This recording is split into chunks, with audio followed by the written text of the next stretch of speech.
ನನ್ನ ರಾಜಸ್ಥಾನದಲ್ಲಿ ನಿಂತು ಕೇಳುವಂತ ವಾಡಿಕೆ, ಕೇಳುವಂತ ಪ್ರಶ್ನೆ ಏನಾದ್ರೂ ಉಳಿದಿದೆಯಾ ಗೊತ್ತಿನಾರೆ? पंजूरली फिलहाल तो हमारे पास मांगने जैसा कुछ भी नहीं है। मुझे मांगना है। ये जगह, ये जायदाद और ये धरती, ये सब इन गांव वालों का नहीं है। ಬಹಳ ಒಳ್ಳೆ ಪ್ರಾರ್ಥನೆ, ಬಹಳ ಒಳ್ಳೆ ಪ್ರಾರ್ಥನೆ ಗೊತ್ತಿನಾರೆ. ನಿಮ್ಮ ಜಾಗ ನಾನು ಹಿಂದಿರಿಸಿ ಕೊಡ್ತೇನೆ, ಊರಿನವರ ಜಾಗವನ್ನು ನಾನು ನಿಮ್ಗೆ ಹಿಂದಿರಿಸಿ ಕೊಡ್ತೇನೆ. ಆದ್ರೆ ನಾನಿಲ್ಲಿವರೆಗೆ ನಿಮಗೆ ಕೊಟ್ಟಂತ ನೆಮ್ಮದಿಯನ್ನು ನೀವು ಹಿಂತಿರಿಸಿ ಕೊಡಬಹುದಾ ಗೊತ್ತಿನಾರೆ? तो तुम मेरे लिए ये नहीं कर सकते। कोई बात नहीं, इसका फैसला जहाँ होगा मैं वहाँ जाऊंगा। ಕೋರ್ಟಿಗೆ ಹೋಗ್ತಿ, ಆದ್ರೆ ನಿನ್ನ ತೀರ್ಮಾನ ಮೆಟ್ಲಲ್ಲಿ ನಾನು ಮಾಡ್ತೇನೆ. ಜಾಗ ಊರಿನವ್ರದ್ದು, ಅದರ ತೀರ್ಮಾನ ಇವತ್ತಲ್ಲ, ಮುಂದೊಂದು ಕಾಲ ಬರ್ಬೇಕಾದೆ. अच्छा, गांव वालों की है। और ये दैव बोल रहा है या कोई नर्तक बोल रहा है?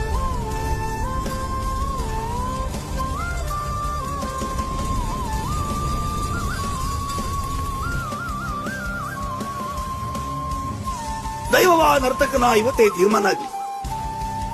ನರ್ತಕನಾದ್ರೆ ನಾನು ನಿಮಗೆ ಸಿಗುವಂತವನಾಗ್ಲಿ, ದೈವವಾದ್ರೆ ವಾ